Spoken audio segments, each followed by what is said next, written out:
Hello ladies and gentlemen, welcome to another video. I've still got a bit of a cold, so I apologise for that. Just a little video I wanted to make to address something. I'm a member of a few photography groups on Facebook, and someone posted something along the lines of you're not a professional photographer, or you're not a photographer unless you shoot manual, or something like that. And I thought it was a pretty pompous comment to make. And a lot of people agreed with that person, but a lot of people also disagree. Now, I'm the kind of person that disagrees completely with that. Basically what they said is, if you're not shooting in manual mode, then you're not a photographer, or not a professional photographer anyway. Now, I don't actually agree with that at all. I think there's times for using manual mode, I think there's times for using the program mode, I think there's times for aperture priority, and also I think there's times for shutter speed priority as well. Yeah, it's just one of those things where, you know, like if they're going to shoot manual all the time, that's fine. But for me, I do for photos professionally. If I can control the environment, then of course I use manual. So if I'm in a studio, 100% manual. If I'm shooting real estate or architecture, 100% manual, because I can control the situation. You know, I can set my shutter speed, aperture, all that stuff. But when it comes to shooting things like my dog's running in the park or wildlife, I tend to choose shutter speed priority. So I can set my shutter speed so that I freeze the action in motion, if that's the look I'm going for, and then I'll let the camera do the rest. And then sometimes I even use auto ISO. If I'm out and about doing run and gun stuff, like maybe I'm just out with some friends, I bring my camera in case I want to snap something quickly.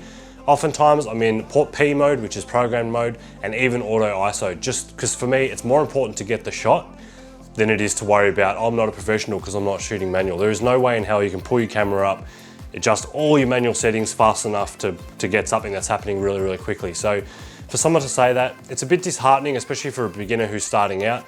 I started out shooting auto, like automatic mode, and then I'd look at what settings the camera used and see, you know, what happens when I do this, what happens when I do that. And that's how I learned. So yeah, like I said, manual mode I use when I can control the environment. And a lot of people, I argued with someone over the internet, of course. When I did say I do shoot wildlife and stuff with shutter priority, they said you can still use manual. You just set the camera to, you know, the ambience so that you're getting the right exposure.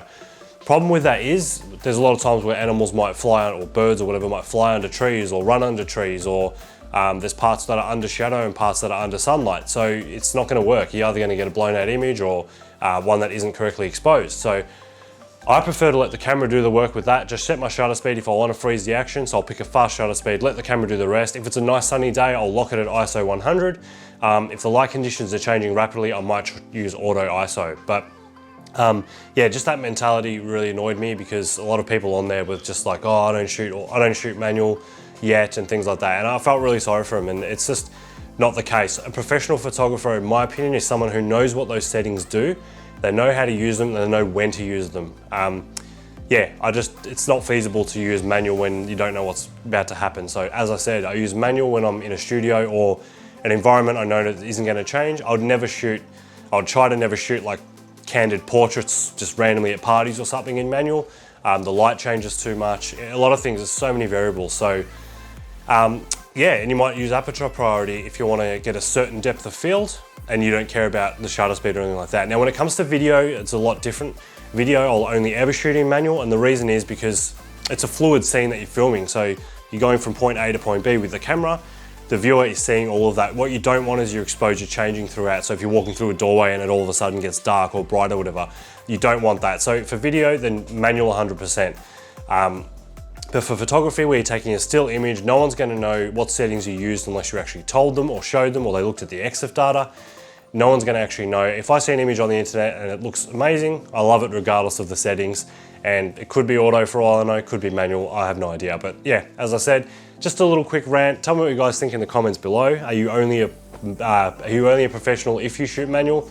Like I said, I totally disagree. I think a professional photographer chooses the setting based on what they're actually doing. So yeah, that's it, just a quick rant. Hope you enjoyed, and I'll see you guys soon. Thanks very much for watching.